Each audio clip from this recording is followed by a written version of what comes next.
Good morning, America. For our viewers in the West, President Trump's retribution campaign as two storms take shape.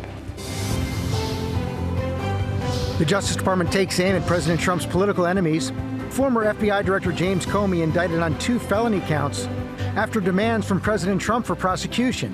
Comey speaks out overnight. I have great confidence in the federal judicial system, and I'm innocent. So let's have a trial. The reaction this morning, who the president could target next. Pierre Thomas has the latest from the courthouse. Rachel Scott from the White House. Dan Abrams here in the studio. Defense Secretary Pete Hegseth calls America's top military leaders to a Marine base in Virginia next week. What we're learning about this unprecedented meeting. Martha Raddatz has the latest. 2 threats in the Atlantic, a Category 1 storm and a second that could become a hurricane. Ginger is tracking them. Air scares. Delta 54 Heavy, you've got your right engine on fire. You can come to a stop. Flames shooting from an engine before takeoff. And the investigation after a United flight overshot the runway. Amazon's massive settlement over claims it tricked people into enrolling in Amazon Prime. Who's eligible to get money back? Lights out at Grand Central. What happened when the power went out at the New York City station? What caused the blackout? Big box boom. Costco sales are on the rise. Why more consumers are turning to the discount store.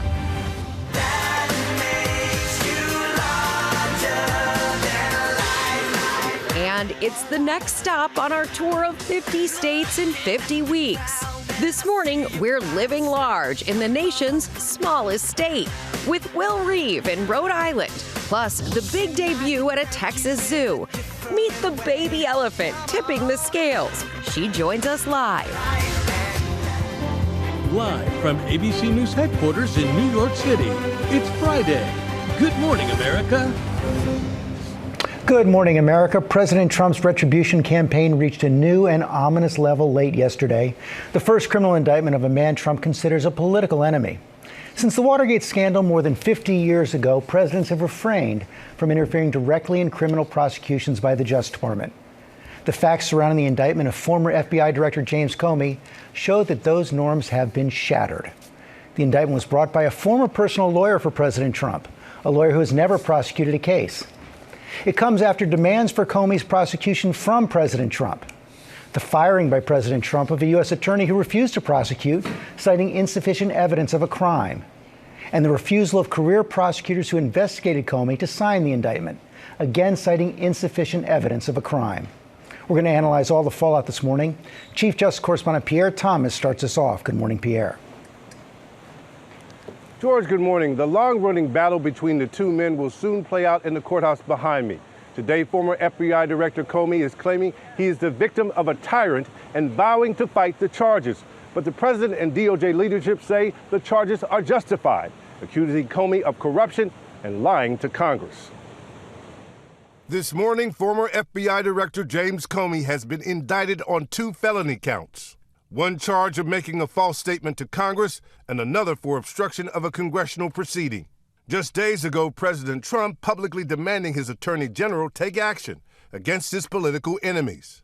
Moments after Comey's indictment, Trump posting online, "Justice in America," calling the former FBI director one of the worst human beings this country has ever been exposed to. Mr. Comey, I have the report right in front of me. In the indictment, Comey is accused of lying about whether he authorized the leak to the press and of lying to the Senate Judiciary Committee. But Comey last night firing back. My family and I have known for years that there are costs to standing up to Donald Trump. But we couldn't imagine ourselves living any other way. We will not live on our knees, and you shouldn't either. The former FBI director, who stands a towering 6'8", has been a larger-than-life figure in law enforcement for decades. From being not only the FBI director, but also the Deputy Attorney General. He was the U.S. Attorney for the Southern District of New York, a prosecutor in high-profile cases who once helped convict members of the Gambino crime family. But he quickly became a target for the president after Trump blamed him for the investigation into Russian interference during the 2016 election. And Comey is also a controversial figure for Democrats, many of whom think he cost Hillary Clinton the presidency by reopening the investigation into her private email server just 11 days before the 2016 election. Now the one-time investigator has been investigated and indicted. Comey this morning offering a sharp criticism of the Justice Department, but saying he still believes in the system. My heart is broken for the Department of Justice, but I have great confidence in the federal judicial system, and I'm innocent. So let's have a trial and keep the faith. The charges against Comey were brought by Lindsey Halligan, President Trump's personal lawyer, who was handpicked by the president as a new U.S. attorney for the Eastern District of Virginia earlier this week, after her predecessor, who was also appointed by Trump, was forced out after refusing to bring charges against the president's political foes. Halligan has no prosecutorial experience and has worked mostly on insurance cases. Sources tell ABC News career prosecutors presented Halligan with a memo recommending that Comey not be charged with a crime, saying there was not enough evidence. But she decided to move forward anyway and was able to convince a grand jury to indict. Democratic lawmakers outraged. Well, it's obviously an outrage. It's a scandal. And it does feel like a major lurch into further lawlessness in the country, because it was Donald Trump's own handpicked U.S. attorney, Mr. Siebert, who was originally charged with investigating James Comey and came back with the conclusion that there was not remotely enough evidence to prosecute for any offense. It comes as federal authorities target other perceived enemies of the president, including New York Attorney General Letitia James and Senator Adam Schiff. And now we're learning the Justice Department has targeted the group funded by billionaire Democratic donor George Soros, who the president has said should be put in jail. Sources telling ABC News top federal prosecutors from around the country received a letter this week from the Justice Department ordering them to investigate Soros' philanthropic organization, the Open Society Foundations. It listed potential charges to consider ranging from material support for terrorism, arson, wire fraud, and racketeering, but provided no evidence. A spokesman for Soros' group defending their work as peaceful and lawful, calling DOJ's move politically motivated attacks on civil society meant to silence speech the administration disagrees with. If convicted, Comey faces up to 5 years in prison, but it's clear that Comey is ready to fight for his innocence and his reputation. George? Kipera, thanks very much. Let's bring in our chief legal analyst, Dan Abrams, our senior political correspondent, Rachel Scott. Dan, this is pretty extraordinary, what we're seeing right here. The president demanded a prosecution. He got it. Yeah. And look, what seems like the facts are pretty amazing as well. It seems this is a case about whether James Comey authorized a leak by his deputy, Andrew McCabe, about Hillary Clinton and about an investigation of the Clinton Foundation, not a leak about Donald Trump. The Inspector General of the Department of Justice investigated this, determined that it was James Comey who was likely telling the truth about what happened and not Andrew McCabe. Comey said, I didn't authorize the leak. McCabe said he authorized the leak after the fact. McCabe actually was close to getting indicted for this by the first Trump administration because the Department of Justice Inspector General had determined that McCabe likely lied. So McCabe almost gets indicted in 2019 over this. They're not able to get an indictment, and now Comey is going to get indicted for the same conversation which the Inspector General believed Comey and not McCabe. And by the way, even if you believe McCabe's account, he's not saying that Comey knew about the leak before it happened. He's talking about it after the fact. Except for the president's former personal attorney, every other prosecutor looked at this, said we don't have the evidence. Right, and so she actually had to file this herself. Very unusual that the U.S. attorney doesn't have one of the line prosecutors signing off on this, working on this. She had to literally alter herself some of the language in court, which is very unusual and shows you that she's at this point kind of in this on her own in this U.S. attorney's office. And Rachel, the president has said the quiet part out loud again and again and again, even this morning.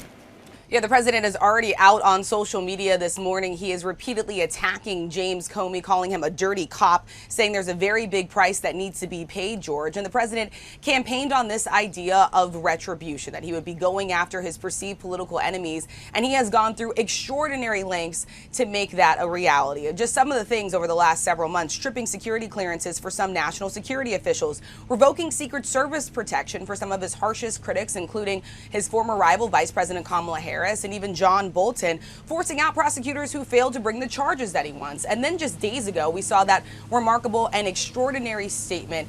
The president publicly calling on his own attorney general, who represents an independent and impartial Justice Department, to go after not just Comey, but also New York Attorney General Letitia James, as well as Democratic Senator Adam Schiff. The president has made this idea of retribution that was a central part of his campaign, now a central part of his presidency, and he has made it clear he wants more indictments to follow, George. And Dan, all of these public statements from the president could actually help James Comey get this thrown out by a judge. Correct. I mean, look, that's going to be the first question is this case even going to make it to trial? Is a judge going to throw out this case?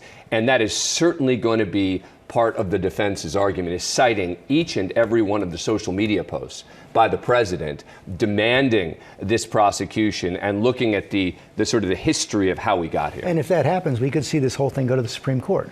We could, but I think that the more likely scenario is that the Supreme Court would be happy to let the lower courts deal with this one. That's my guess. Dan Abrams, Rachel Scott, thanks very much. Now to the Pentagon, and Secretary Pete Hegseth calling a meeting of America's top military officers, several hundred of them, next week at a base in Virginia.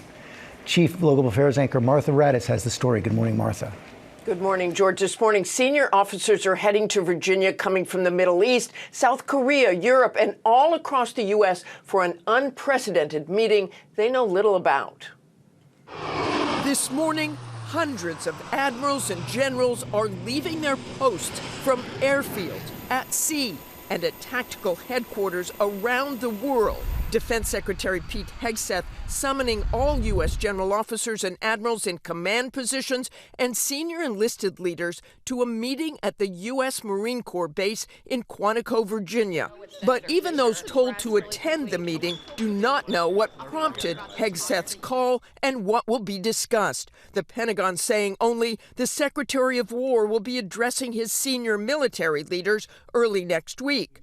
President Trump was asked about the meeting, but perhaps misunderstanding the question or unaware of the Hegseth meeting, he seemed to think it was foreign generals who were coming to meet Hegseth. Well, I know. I love it. I mean, I think it's great. Let him be friendly. Let him be friendly with the generals and admirals from all over the world. Why? Is there something? No, but is there something wrong with it? Vice President Vance stepping in. It's not particularly unusual that generals who report to the Secretary of War and then to the President of the United States are coming to speak with the Secretary of War. But there has not been a meeting quite like this one, and it has created apprehension among senior officers. Last May, Hegseth ordering at least a 20% reduction in the number of four-star generals and admirals across the active duty force. It's in keeping with President Trump's commitment to achieving peace through strength. We're going to shift resources from bloated headquarters elements to our warfighters. The secretary has already fired at least 15 senior military officers, including General C.Q. Brown, the then chairman of the Joint Chiefs of Staff, and the first woman to command the Navy, Admiral Lisa Franchetti, also let go. While the topic of the meeting remains a mystery, given what President Trump and J.D. Vance said about it, it does not appear to be an urgent national security matter. But having this many senior officers away from their post does create concern among some. Rebecca? All right, Martha, thank you. We are going to move now to the two storms on the move in the Atlantic, and Ginger is tracking it all for us. Good morning, Ginger. Good morning, Rebecca. There's that tropical wave that's over the Caribbean and Hurricane Humberto. Those are the two we're watching. We feel confident that Humberto is going to be moving up as a hurricane and pass between the United States and Bermuda. Bermuda, watch that one carefully. The wave, depending on how strong it gets over the Bahamas this weekend, will start to come toward the southeast. And so this is where the questions start to come in. But there's one thing I can promise you, it will bring a lot of rain. And so no matter what this low pressure system, or if it becomes a hurricane and makes landfall, becomes, South Carolina, North Carolina, and Virginia by Monday, Tuesday, and Wednesday need to be paying very close attention. I think because the next 3 days, without that storm, they've got that front, they're going to be really wet. So they're going to already be saturated, Deborah, with whatever comes in on Monday, Tuesday. All right, Ginger, maybe a rough weekend for a lot of folks. All right, now to the multi-billion-dollar settlement with Amazon over alleged deceptive practices practices by the company.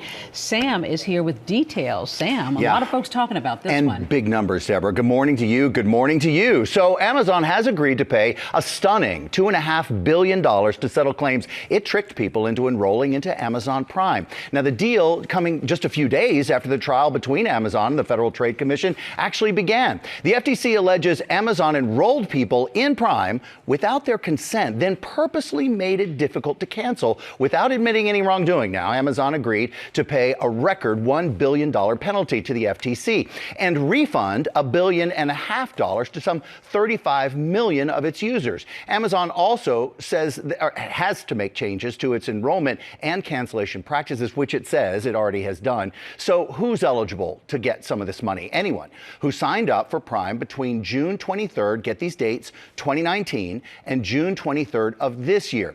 Or if you tried and failed to cancel Prime during that same time period, you're probably going to get a refund. Now, as far as how much money do you get if you use Prime between, well, just fewer than 3 times the benefits in a subscription in a year. This is tricky, so I know, but try to keep up with me. You get an automatic refund of up to $51. Others are going to get a claim form from Amazon, and you have 6 months to fill it out and submit it. So just to give some perspective on the amount of money, and Deborah just mentioned how big it sounds, $2.5 billion settlement is less than 1% of Amazon's revenue last year, guys. Less than, it's like the Austin Powers moment at a company worth $2.3 trillion. All right, Sam, we're going to turn now to week 4 of the NFL season. It kicked off with a thriller last night. Rhiannon Alley has all the action. Hey, Rhiannon. Yes, I know Sam is the football expert. I'm going to try to make him proud this morning. Week 4 of the NFL season kicked off with a high-stakes meeting between the Seahawks and the Cardinals. This NFC West showdown was worth staying up late for because it got very interesting in the fourth quarter. Arizona quarterback Kyler Murray threw this touchdown with under a minute left to tie the game in a race of 14-point deficit, but they left too much time on the clock for Seattle. Quarterback Sam Darnold moved the Seahawks down the field, and then kicker Jason Myers hit that 52-yard field goal as time expired to give Seattle, there it is, their 8th straight winner over Arizona. By the way, that is 2 losses in a row for Arizona. I love how in it Sam is. I loved it, There's more for the weekend, Rhiannon. Yes, okay, so football fans are going to love this. On Sunday, it's a battle of the undefeated teams as the defending Super Bowl champion Philadelphia Eagles will travel to Tampa to take on the Buccaneers. My Chiefs will take on the Baltimore Ravens. Both of them need to get their seasons on track. They will face off at Arrowhead in Kansas City. And star Micah Parsons returns to Dallas following that stunning trade to Green Bay as the Packers will take on the Cowboys. It's all capped off with a Monday Night Football doubleheader. The Jets and the Dolphins in a battle of 2 winless teams. The Bengals and the Broncos will play the late game. Lots on the line this weekend. It's still early in the season, but momentum can shift really quickly in the NFL, and plenty of teams need a win. How did I do, Sam? You did great. I was going to ask yourself, Sam. It was great. Thank you both. And coming up, Kana Whitworth has the latest on the body found in a car belonging to the singer David. And the new tariff President Trump's imposing on pharmaceuticals. Also ahead, the investigation after a United flight overshot the runway, how it came to a stop with thankfully nobody getting hurt. Coming up here on GMA, Costco sales are on the rise, why younger shoppers are turning to the big box store. Welcome back to GMA, and you are looking at a live look at the latest stop on our 50 states in our 50 weeks tour. Will Reeve is right there, and he's going to tell us all about it. Will? Sure am, Deborah. Good morning. What a gorgeous, gorgeous day. What a beautiful location as we continue to count down to America's 250th birthday. We are in the 13th state of the union.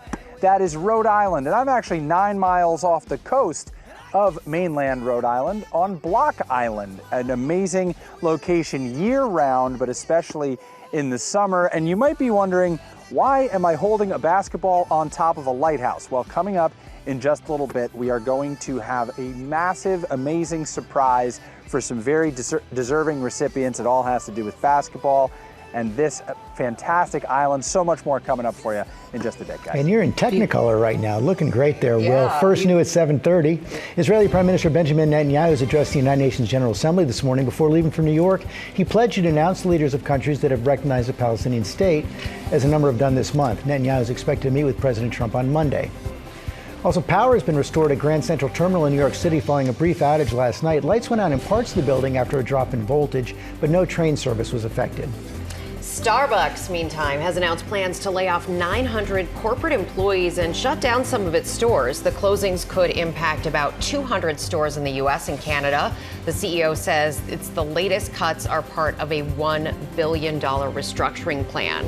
And the Seattle Mariners recognizing a good deed after star catcher Cal Raleigh slugged his historic 60th home run of the season 2 nights ago. The fan who caught the ball gave it to a kid, and the Mariners tracked down that fan and showed their appreciation. He and his family got to meet Raleigh. He got some signed memorabilia, and they took some pictures. That is how it's done. Really And nice. it's history. Yeah. Yes. We're going to turn now to the investigation into the death of the teenage girl who was found in the trunk of the singer David's car. Authorities have released her body back to her family.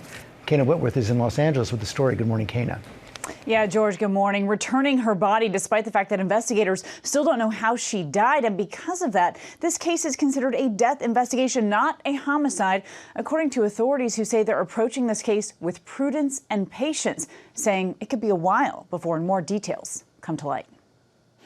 This morning, detectives proceeding cautiously as they investigate the death of a missing California teenager whose body was found in a car belonging to popular singer-songwriter David. How 15-year-old Celeste Rivas died and whether a crime was committed remain crucial questions that sources tell ABC News could take weeks, even months, to answer. It's an ongoing investigation. We have a lot of resources dedicated to bringing it to a conclusion. Rivas had been missing for a year and a half. The LA County medical examiner unable to determine a cause of death so far, now waiting on lab tests to come back.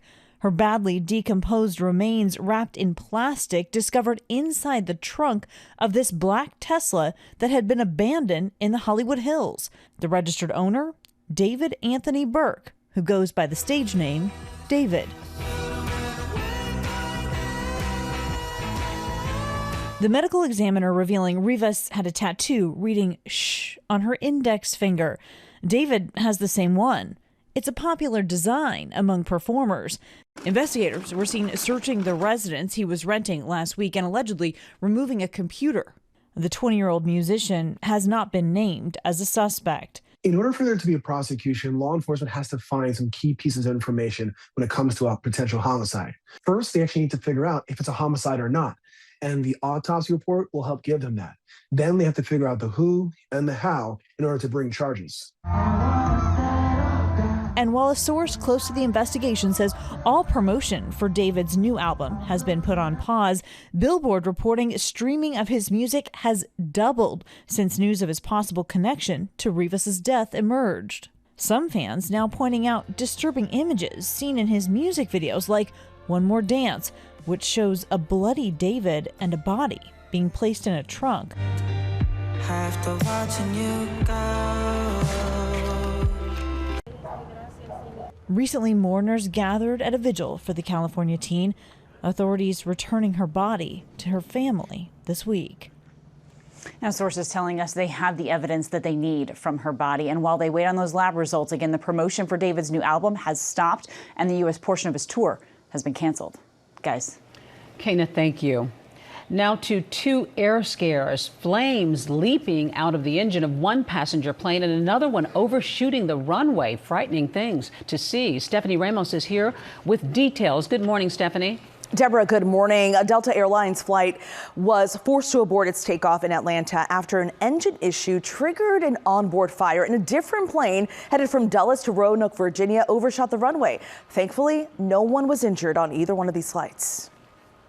This morning, alarming video showing flames bursting from an engine of this Delta plane moments before takeoff. Delta 54 Heavy, you've got your right engine on fire. You can come to a stop. That flight preparing to depart from Atlanta's Hartsfield-Jackson Airport with 200 passengers on board. The pilot aborting takeoff and returning to the gate. Delta saying pilots followed procedures and are working to reaccommodate customers. Also this morning, the FAA investigating an incident where a United regional flight with 53 people on board overshot the runway in Virginia. Air traffic control warning the pilot of low visibility as they come in for landing. Runway 34, clear to land, area of Heavy to extreme precipitation begins about 4 mile final all the way down to the runway. That jet then going beyond the runway, ending up in a bed of crushable materials designed to safely bring planes to a stop. These are cellular man-made blocks that are spongy and are meant to stop an aircraft that overruns the runway. Images show the tires sunken into that EMAS bed.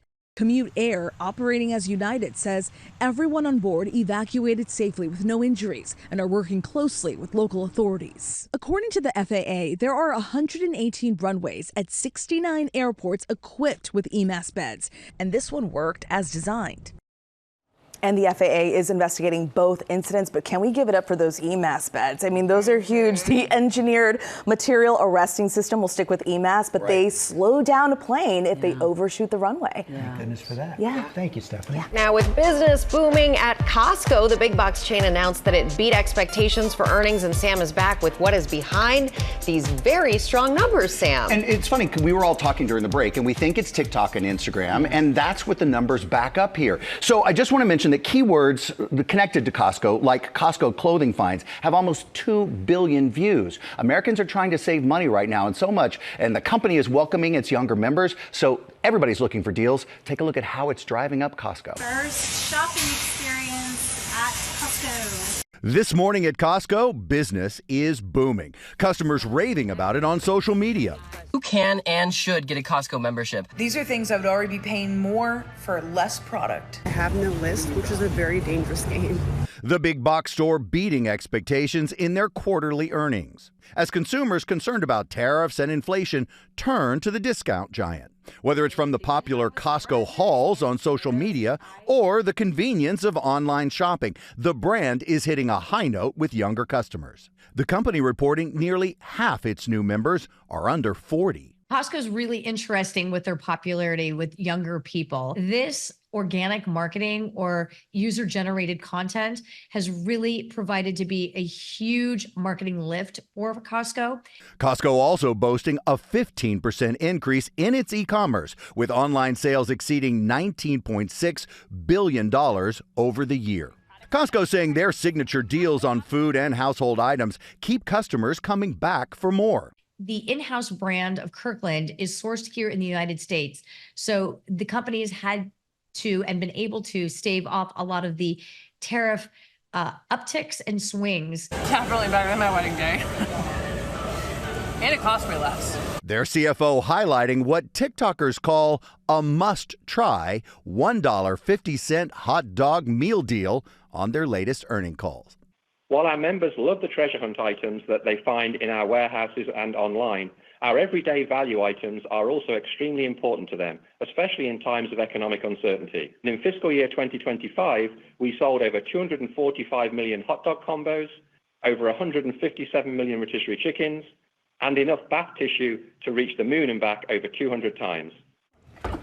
So the numbers are in. It just means things are good at Costco. And no matter what age we are, we're concerned about tariffs and how it's going to increase our bills. Costco says that is absorbing some of those price hikes. The CEO saying that the company is taking an offensive approach to tariffs. And as far as that goes, it means they are the last one to go up and the first one to go down. That's what they say. And they're keeping that hot dog $1.50. That's the deal. The hot dog and the jeans. It seems to be doing it. Yeah. Play the daytime. Will Reeve is in Rhode Island. 50 states in 50 weeks. Hey, Will.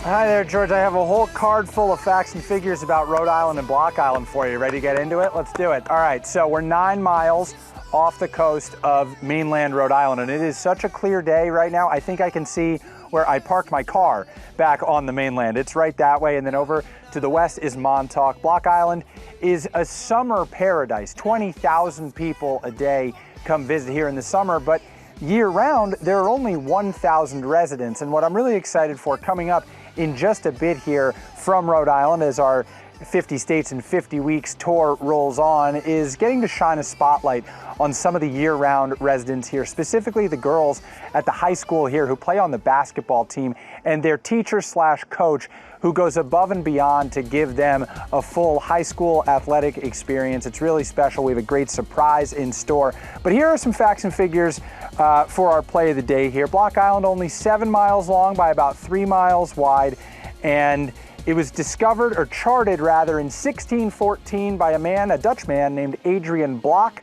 That is where it gets its name. This is Block Island. I don't want to leave if the weather's this nice all the time. I don't think it is, considering that it's September and it's beautiful, but right now I'm happy. You will be too, coming up in our next hour. It's gorgeous. It is gorgeous, and we're so looking forward to that. Will, you can feel the crispness in the air there. All right, coming up here, we'll see you in a minute, Will. Coming up here, the baby elephant making a Texas-sized debut in the Lone Star State. Plus, how you can help give that little one right there a name.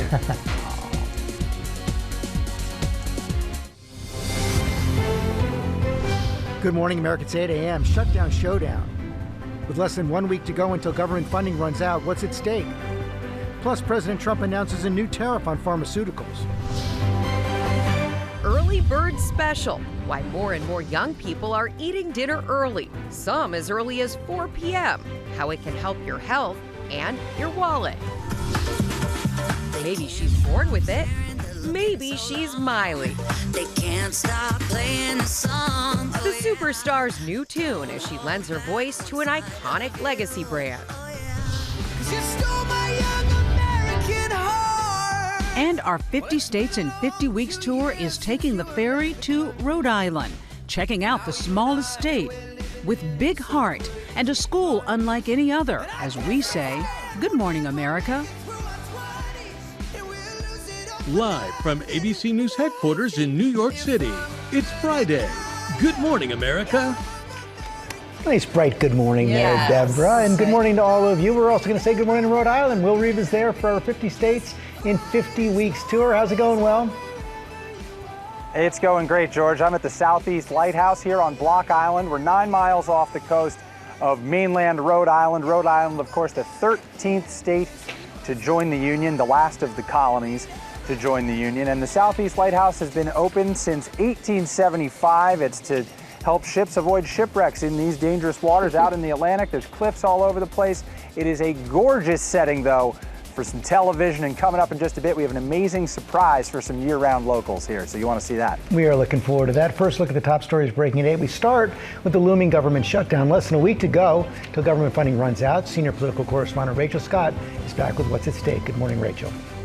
George, good morning to you. And we are just 5 days out from a government shutdown in the White House. The Trump administration really trying to ramp up the pressure here on Democrats, threatening mass firings of federal workers unless lawmakers reach a deal. Democrats say that they are holding firm. They are not agreeing to keep the government funded until Republicans agree to a series of health care demands. They're looking to reverse Medicaid cuts and extend expiring Obamacare subsidies so health care premiums don't rise for some 20 million people. In past shutdowns, federal employees are furloughed and then they typically come back to work once lawmakers reach a deal. But the administration is now directing agencies to consider firing employees working on programs that are not consistent with the president's priorities. Democrats are calling that intimidation. They are not budging on this, and the president is now refusing to meet with them. So this is a stalemate with just 5 days to go, George. And Rachel, the president is also announcing this new tariff on pharmaceuticals.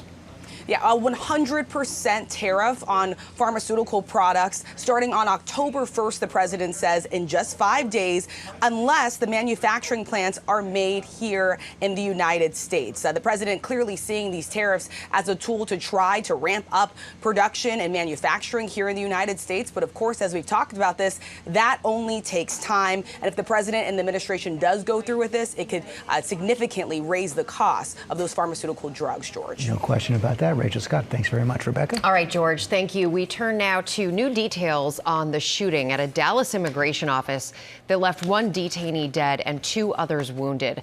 Officials now say the suspect was targeting ICE agents before he turned the gun on himself. Maria Villarreal is in Dallas with more. Good morning, Maria.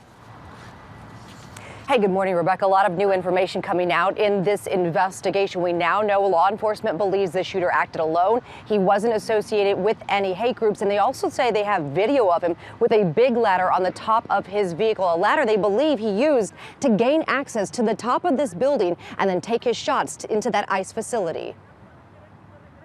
New video first obtained by ABC News showing the moment gunfire erupted at a Dallas ICE facility. Everyone ducking for cover, then rushing inside for safety. The detainees shackled at the hands and ankles, some crawling just to get away. Agents then seen approaching the vans, peering inside, carrying victims away. One detainee killed, 2 others critically wounded. No ICE agents were injured. He hoped his actions would terrorize ICE employees and interfere with their work, which he called human trafficking. And this, what he did, is the very definition of terrorism. The suspect, identified as 29-year-old Joshua John. Investigators say they found several handwritten notes in his home. One revealed a high degree of pre-attack planning. Another note reading, "Hopefully this will give ICE agents real terror to think, is there a sniper with AP rounds on that roof?" Authorities say the suspect was using ICE tracking apps to pinpoint agents' locations. Agents seen running back outside to pull the detainees to safety. While the bullets were flying. These agents were heroic, clearly willing to lay down their lives to save the lives of the detainees in their custody. Law enforcement believes the shooter had been planning this for months, even purchasing legally that 8mm bolt-action rifle all the way back in August. Deborah? Chilling details, Maria. Thank you for that reporting. Now to the 1-year anniversary of Hurricane Helene, which we all remember slammed into Florida as a Category 4 storm before tearing through the southern Appalachians and bringing record-breaking flooding to the Carolinas and Tennessee. That region is still not fully recovered, not back to normal. Homes remain uninhabitable and parts of the Blue Ridge Parkway still closed. The numbers from the historic storm are just staggering. Nearly 250 people killed, you may remember. 16 million left without power, 2,700 rescued from the flooding, thankfully, which caused more than 2,000 landslides and an astonishing amount of rain. According to the AP, more than 42 trillion gallons fell, enough to fill Lake Tahoe. But of course, some light amid that destruction, scenes of heroism and resilience, communities banding together to rebuild and rebound stronger than ever. Earlier this year, the World Meteorological Association retired the name Helene. Understandably, it carries such pain with 42 trillion gallons. That Absolutely is just incredible. amazing. But happy to see light at the end of this somewhat, George. Thank you. Coming up in our GMA morning menu, Miley's next move. How the superstar is lending her voice to a major brand. Also ahead, early bird dining is rising in popularity. Why more people are eating before 5. Including me. Plus, Robert Herjavec is here telling us about the new season of Shark Tank and how Michael did as a guest shark. And Sam is with Lori B. I know Michael did great. We know he did great. All right, so let's say you're part of the GMA tribe. You're probably a coffee person, right? So get ready to celebrate. When is it? When is it? Monday, so we got to get started early. Ooh, National Coffee Day is Monday. Coming up, big coffee deals on GMA.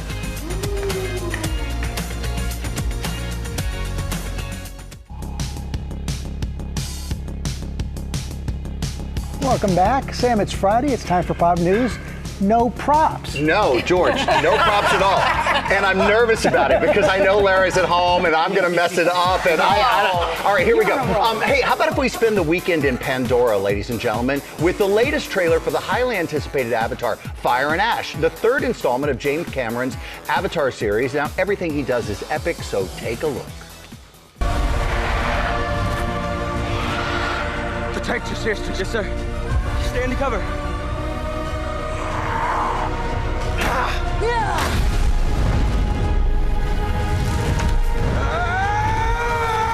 What does that always say? So we stick together. No, the other one. So we never quit.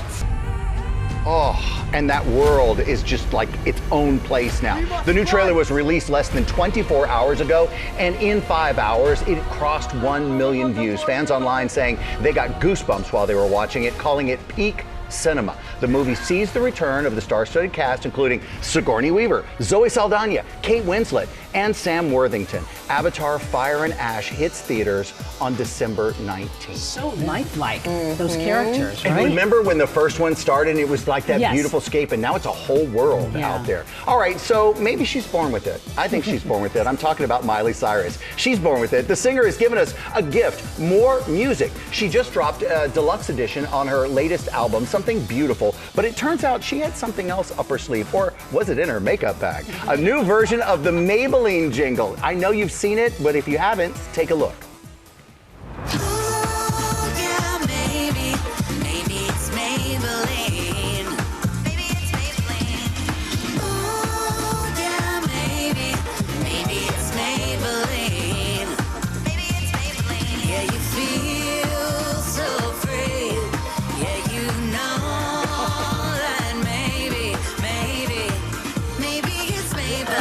Oh, they say I'm supposed to be talking. I'm just rocking. So the kids would say it's a bop.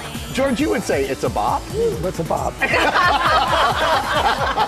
A good song, like a smash, like a hit. All right, so she's definitely born with it. We're talking again, Miley, writing on Instagram. I used to watch Maybelline commercials on TV and imagine myself as the face of the brand. And now I've reimagined that iconic Maybe She's Born With It, Maybe It's Maybelline jingle with a brand new song, Love You. That was from Miley. Released the song a day after she announced as the new global face of the brand. She can buy herself flowers, as we know, but now we can buy ourselves Miley's Maybelline. Well, there you go. I mean, it was just like so into the. I love the whole thing. Yeah, I love the whole thing. It was a vibe. All right, now Lara's baby animal beat is how we begin. Now, some big news coming out of a zoo in Fort Worth, Texas, and big is the key word here for this not so little young lady. We can exclusively reveal that the Fort Worth Zoo has a new addition to their Asian elephant herd, a robust baby girl, if you will. She was born nearly 6 weeks ago and is already clocking in at over 3 feet tall, 320 pounds. Deb, you have some animal fun facts. Yeah, well, they don't use their trunks for like 8 months because he can't figure out what to do with it. The awkward trunk phase is so cute. I think that's so cute. All right, joining us live is John Griffeud, Fort Worth's Assistant Director of Animal Programs and Conservation. John, so nice to have you. We're all loving the pictures here. So first, how are mom and little baby, not so little baby, doing? Yeah, we're really happy to report that mom and baby are doing fantastic. Mom is doing all of the right things, bonding with baby, and baby is meeting all of her milestones right on time, if not early. John, is that live behind you, or is that like a screen behind you? It is live behind me. I can't tell these days, but it's so amazing that it is. All right, Asian elephants are considered endangered with only 30 to 40,000 left in the wild. So this is something we really got to celebrate, right? Yes, absolutely. Like you mentioned, Asian elephants are incredibly endangered. There's actually 10 times fewer Asian elephants than African elephants left on the planet. So every single birth is really important. And in 1998, when her mom, Bluebonnet, was born, the Fort Worth Zoo actually helped found the International Elephant Foundation, really solidifying our commitment to conservation of this species. Yeah, and a great Texas name, Bluebonnet. Now, this little lady needs a name, and you guys are launching a voting contest so that the zoo community can actually get involved, and all of us who love baby animals. So let's talk about the choices. So we can reveal right now that the choices are Birdie, after Lady Bird Johnson, former First Lady of the United States, known for her love of nature and wildflowers. We also have Susie, and if you're my age, you remember Lady Bird just like covered the stage with those wildflowers, right? And Susie, inspired by the Black-Eyed Susan, a native Texas wildflower there, and Rosie, after the famous song and legend, the Yellow Rose. Yeah, the Yellow Rose of Texas. Yeah. Do we have a fave? Do you have a fave? I like Birdie. I like Rosie. Yeah. I like Rosie. Do you?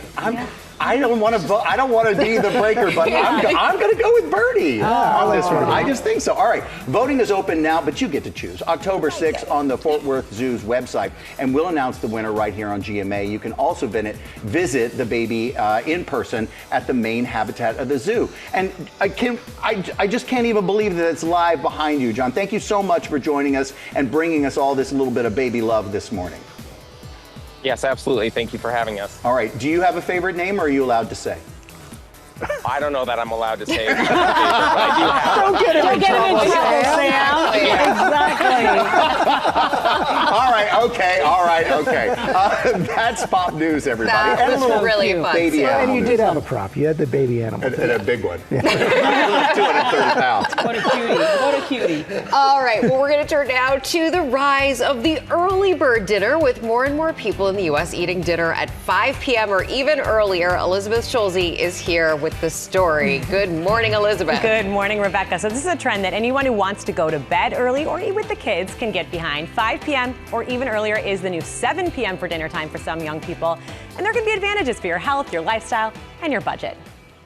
It is 4 p.m. and I just finished my dinner for tonight. I think we're in the grandma era. These are just some of the young people joining a new trend. 4 p.m. is the new it girl time to eat. Eating dinner early, sometimes as early as 4 p.m. It has been a game changer for our family. While data is sparse on the emerging trend, reservation sites like Resy say they've seen an uptick in people choosing to get their grub much earlier than in the past. So far this year, more people have gone to the 5 p.m. to 6 p.m. reservation than the reservations between 8 and 11 p.m. The reason for the early trend?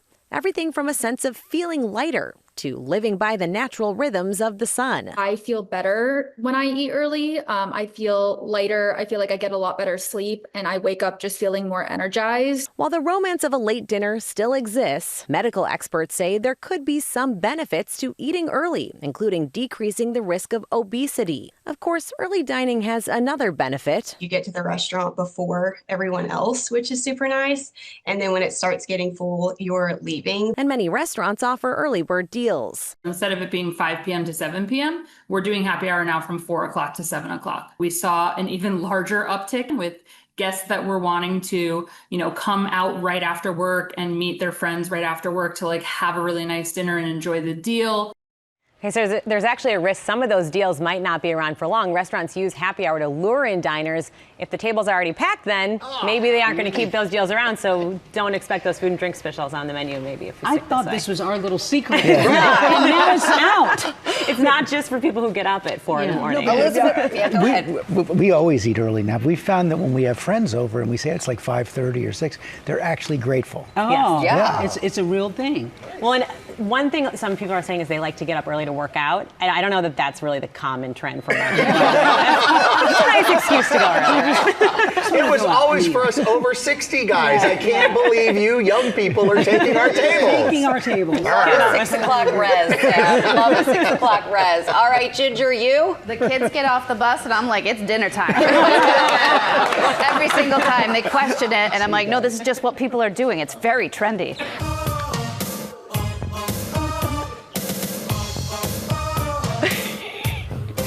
Deborah clearly had her coffee this morning. This is the right stuff. We're all big coffee drinkers here at GMA. Over you, Sam, also huge coffee drinker, and we're so excited about this edition for National Coffee Day. Coming up on Monday, you can shop all these products on our website, and our lifestyle contributor, Lori Bergamotto, is here with all of them. Super excited. I saw this one in the rundown, and I got so excited. I can smell the coffee. It's so good. Right? And Americans drink 491 million cups of coffee a day. Wow. That's like 2 cups for the average adult. We do our part. Yeah, there you go, of course. I think we drink like 6 probably. That's right. right. So I want to talk to you guys first about the Cometeer. So this is such an interesting idea because if we wake up so early, right? Sometimes you just need that 1 cup. You're not going to brew a whole pot. The first cup is necessary. It really is. So this is brilliant because what these guys do is they use coffee roasters all over the country, ones that we know, like Counterculture, Intelligentsia, and they flash freeze it once it's brewed. So it's at its freshest peak, right? You get it, you guys, in this little puck. So I'm gonna pop it in there. It's frozen. It's frozen. Yeah, you can and then see. all you're gonna do, I just don't want to spill this. You're gonna add hot water. And then it is instant coffee, you guys. But it tastes better. Really? It tastes like freshly Hold on, I'm gonna do this. coffee. Yes. So and it stays warm. And of course, this is hot I usually water here. do like it with half and half, but I'll try it. Yes, it's so good. And what they have right now is their Discovery Box. It's super affordable. It is actually very warm. I doubted whether it would get that hot. Yeah, no, it's fantastic. We like our coffee extra hot. Wow, okay, this is from James Hoffman, the World Barista Champion. So you're going to want to check that out. It starts at $29, and it is incredible. It is really, really good. I'm super impressed. I use it in the morning when I come here. Okay, now I want to talk to you guys. If you are going to make that full pot of coffee, it's all about these beautiful, that's actually the name brand, beautiful drip coffee makers. These are from Walmart, and they look so luxurious, don't they? But they're just $69. They're a really great price. They've nearly 10,000 five-star reviews, customizable brewing. You can brew up to 10 cups in this carafe, and they look so aesthetically I thought it was pleasing. beef or bergamotto. Oh, well, we'll just That'll pretend work. Deb. Cute on the We're countertop. gonna up our game with this, right? Yes, and this is if you're like a next level coffee drinker. So this is from Breville. This is the Bambino Plus, and everybody was oohing and My eyeing. Bambino. Your Bambino Plus, yes. So what this does is this is giving you third wave coffee. If that's not a term you guys are familiar with, I will tell you it's like craft coffee. It's like the coffee equivalent of like farm to table, right? So it's coffee as craft, and if you are a coffee snob, this is for you. And even if you're not, this may turn you into one. So what's so great about this, it obviously, it can make espressos, it can do lattes. It has this micro fine steamer. For your hot milk. Yes, you can even do latte art, Deb. Next time we see Deb Roberts, she's gonna be doing GMA art in her lattes. And you guys, this one is expensive. It's $500. But what you have to think about when you're doing that math, if you drink a latte every day, the average latte is about $6. This will pay for itself by January, and you'll be saving money. And you know in the long run. I don't go for that. Yeah, I'm getting the Deborah coffee. makes her own coffee. Yes, I don't Deb, like I don't going know. out That one, buying and that coffee. one from Crate and Barrel is an exclusive color as well. Okay, I want to talk to you This guys is so about smart. the On the Ohm go. Smart Mug. This is fantastic. It's from Amazon. And do you guys ever microwave your coffee endlessly to heat it up? Yeah, we're not going to do that anymore if you have this Smart Mug. Keeps it hot. So go ahead and feel that. It still feels warm. It's not going to be too hot, but it's definitely warm. And then Deb, if you'll just hold that for me for 1 sec. Then you can put your phone there, and look, it's charging your phone, you guys. That is the smartest mug there is. But I want to get to this Stanley, the Aerolite Travel. This is a Right Stuff Hall of Fame product, you guys. It keeps warm items. Whoa, sorry. It keeps I got warm so items. excited. I got so excited. Warm for up to 8 hours, Whoa. and cold. If you have ice in it, 30 to 40 seconds. 64% of us drink coffee on the go. Yeah. We need this. Happy National Coffee Day. Happy National Happy birthday Coffee month Day. to all of us. Yes, exactly. And Lots of coffee. enjoy your coffee this morning, This reminds me America. of Clueless, by the way. Thank you, Laura. You can shop all of these books on our website at goodmorningamerica.com or by scanning that QR code. And coming up here, Shark Tank's Robert Herjavec is here talking about the new season and answering your questions. Stay with us. Welcome back to GMA, live from New York City. And it is a beautiful morning here in New York City. Welcome back to GMA. We have been swimming with the sharks all week. And Robert Herjavec, the swimmer himself, is here to talk about the 17th season of Shark Tank. It is so great to see you, Robert. Wow. I Nice can't to believe see it's you. been 17 years. I know. I grew up on the show. You did. You did. You were a child prodigy. Yes, I'm a child And it's prodigy. always been backwards and forwards looking. You know, you're always looking to the future as well. I think the great thing about our show is we're such a reflection of what's happening in America. Yeah. You know, in their first season, it was the financial crisis. You couldn't get Right. a bank loan. So people had to come to Shark Tank to get investment. Today, it's tariffs, it's manufacturing, it's all those challenges people are having. And we're seeing a lot of those on the show this year. And they turn to you, I guess, because you know the shortcuts, you know the ways to get it done, and a lot of people just don't. Well, Sam, you know, we are the smartest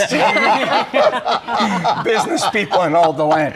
That's the great thing about our show is we really do know our stuff, but I always tell people we missed out on Ring. Remember, Ring was sold to Amazon for $1 billion. So just because you get a no on Shark Tank doesn't mean you're not going to be successful. Yeah. And we always encourage people, you know, you're always one failure away from the biggest success of your life. Mark Cuban called you sporty shark, right? Sporty shark.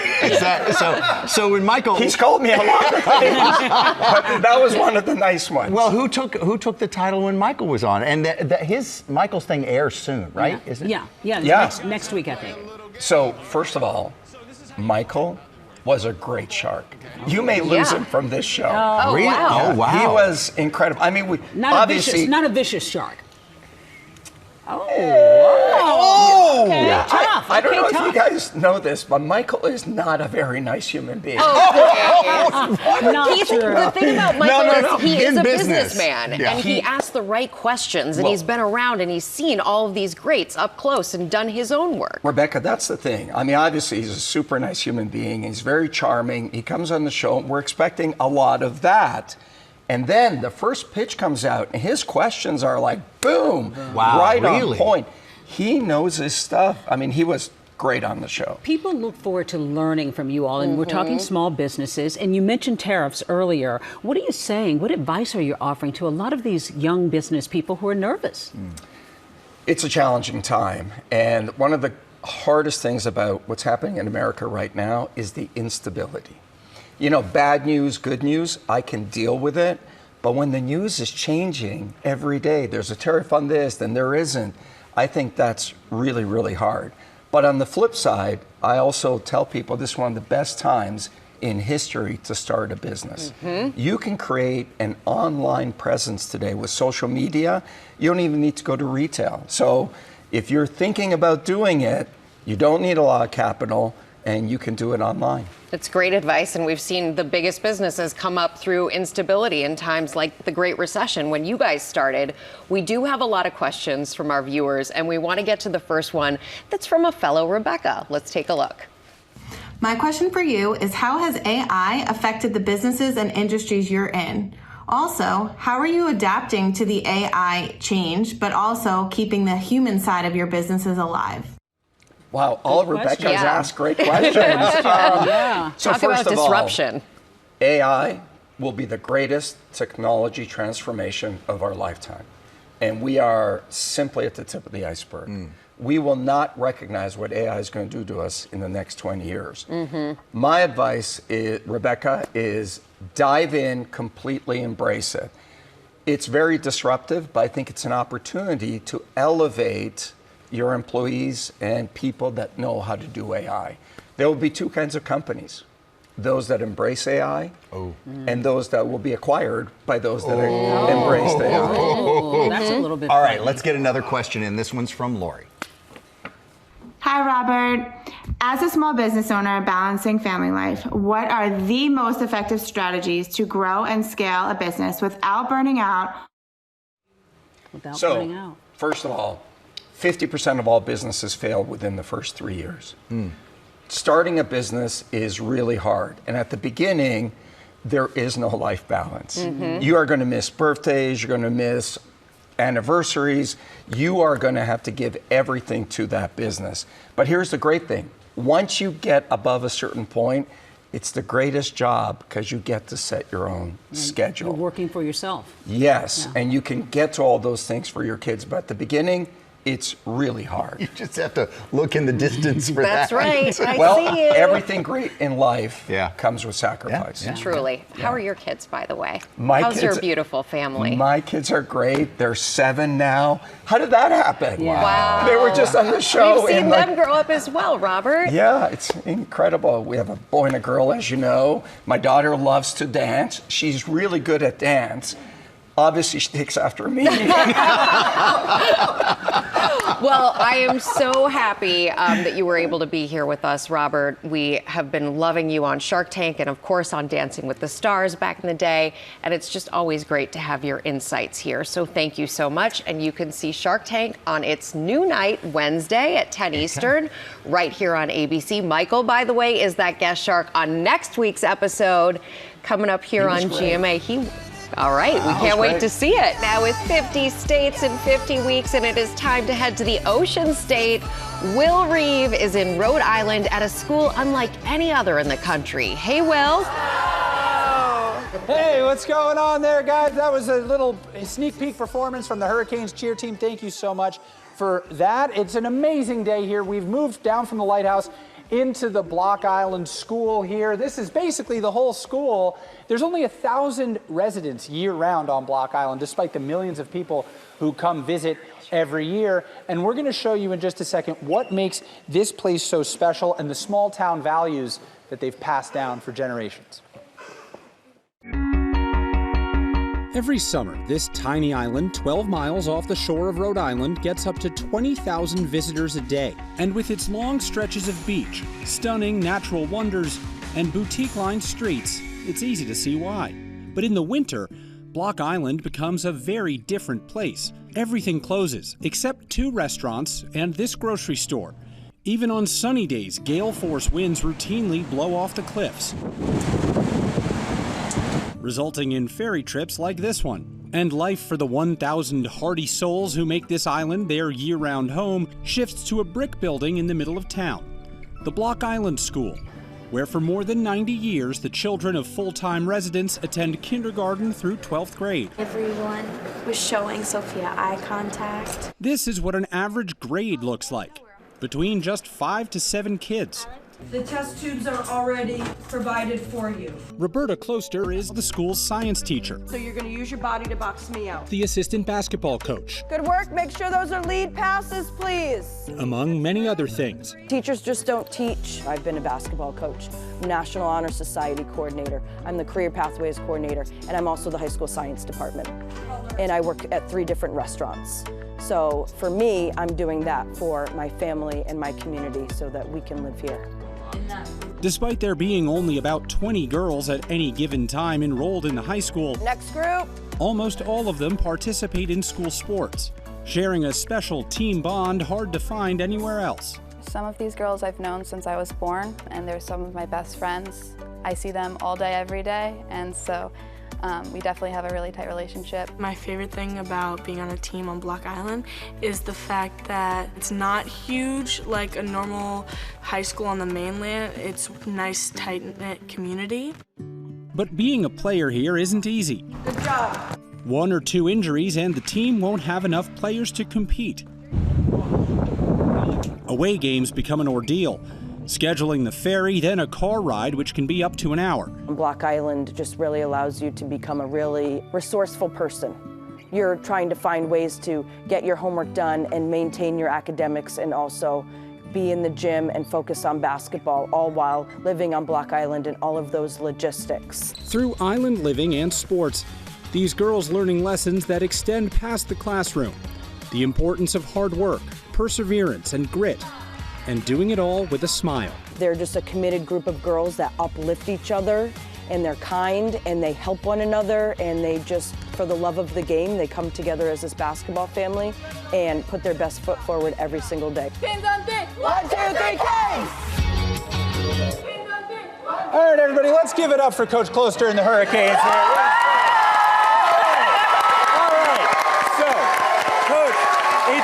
It is so clear how much basketball means to you and your girls. So we actually have a special message for you from someone very important in the area of New England. I want you to take a look.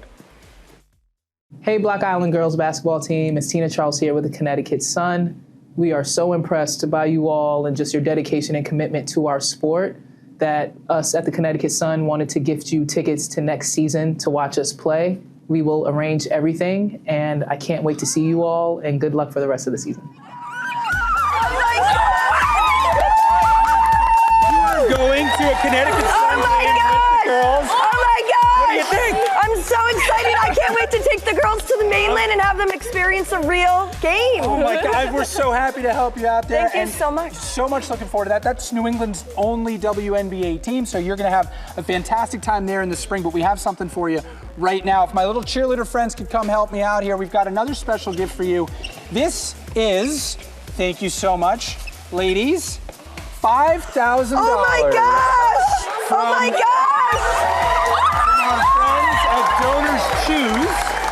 Our friends at Donors Choose want to help you get the equipment that you need for supplies, for your students, for your team. So that is $5,000, whatever you need for school this year. How is that going to help? I'm speechless. I mean, as you can see, you know, we love our community and there's so much that we can do to enhance our program. And this is such a grateful gift, and I'm speechless, and I just... Awesome. Well, well-deserved. Thank you all for having us. Another cheer for the Hurricanes here. That's how we do it, guys. Yes. How great. Well done. My cup is full. Thank you, Will. Let's go to Ginger. Thanks, Rebecca. We are celebrating National Dumpling Day with Chef James Fu from the Din Tai Fung restaurant here in New York. And he brought us some of their world-famous soup dumplings that smell so good for this occasion. We're going to make soup dumplings later on GMA3. But James, most importantly, how do we eat them? So we want to ensure we're going over our step how we teach our guests enjoy the xiaolong baos. We have a very short time, so just we real are quick. making our sauce by pouring the 3-to-1 ratio of vinegar and soy sauce. And then we're going to poke this. We'll want to dip dip the first, sauce. dip first, sorry. And then we will poke a hole on the side to get the soup out, to enjoy the broth. And enjoy the whole thing. The broth first. Now, since we're changing seasons, we got to know how to spend our outdoor times with our loved ones in any season. Lifestyle contributor Lori Bergamato is here with some of the ways to transform your backyard into a place to connect with others. Oh, that's right, Sam. Even though fall officially started this week, that doesn't mean the fun has to stay inside when it gets chilly. This segment is sponsored by Solo Stove, and they recently celebrated National Family Day with an event to bring people together. When it comes to fall hangouts, a backyard can be the best place to relax. We want to invite as many families as possible to their own backyard and remind them it doesn't have to be fancy. For example, if you're around a fire pit, it's almost impossible not to relax. According to a new study commissioned by Solo Stove, people are feeling more isolated now than ever. Jennifer Walsh is an expert in the neuroscience of nature. We form bonds outside. So us going around a fire once again together in community, it kind of triggers something within us. It brings joy, satisfaction. You know, it only takes 40 seconds of looking at a flame and it relaxes the prefrontal cortex. So we immediately go into this relaxation state. New York City, serving as the backdrop for a bonfire party near the iconic Grand Central Station. Our sponsor, Solo Stove, aiming to bring more people together to celebrate National Family Day. You guys have created this great backyard oasis. From chaos to calm. This is telling you that you can create a safe space, a very happy place. We can just set up a situation where it looks like your backyard and immediately you're at ease and comfortable. At the center of the action, a showcase of new products for the public to enjoy. And the star of the show, the new Summit 24 smokeless fire pit. There's no smoke and you don't smell like a campfire later. So it's a very clean burn. It's mesmerizing. It's mesmerizing. And then the other piece of it is it's lower profile, so you see a lot more of the flame, just easier to handle, so you don't have a lot of maintenance, easy to clean. But that's not all Solo Stove has to offer. Lori, this is our new Steel Fire 30 griddle. From zero to sear in 7 minutes. It's rust resistant, non-stick, and heats 35% faster than cast iron. I'm a pretty avid griller. I don't have a griddle like this at home. And for the pizza lovers, a lot of people do not know that Solo Stove offers Pie Prime, which is our pizza oven. And my favorite part about it, 90 seconds to the perfect pizza crust. Oh wow, 90 seconds. Ah, that looks good.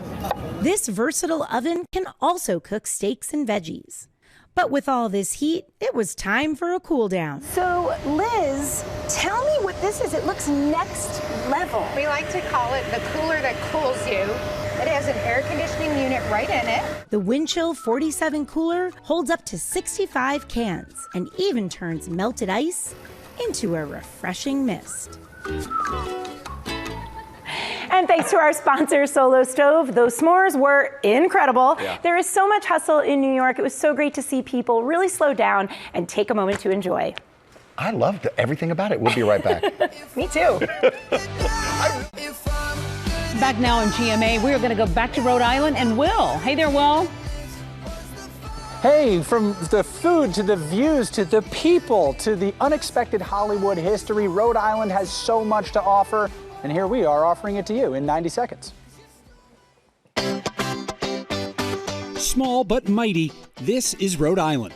Home to stunning vistas and more than 400 miles of gorgeous coastline. At just 1,034 square miles overall, the Ocean State is also the smallest state, part of the original 13 colonies and the last of those to join the Union in 1790. Here you can enjoy a refreshing cup of Dell's lemonade, or a cold glass of coffee milk, and soak in a whole lot of Hollywood history. The state has been a backdrop for over 200 feature films, 40 TV shows, and 30 made-for-TV movies. From comedies like Dumb and Dumber. Want to hear the most annoying sound in the world? Offering that classic Rhode Island offbeat sense of humor. Yes, Salem, we're back! To the long-awaited return of the Sanderson sisters, the Hocus Pocus sequel shot exclusively here. And the city of Newport is no stranger to the spotlight. It's Rosecliff Mansion serving as the opulent home in The Great Gatsby, where those infamous lavish parties took place. Newport's extravagant estates also inspiring and featuring in HBO's The Gilded Age. The ball is about to begin. The littlest state, but according to its people, the greatest.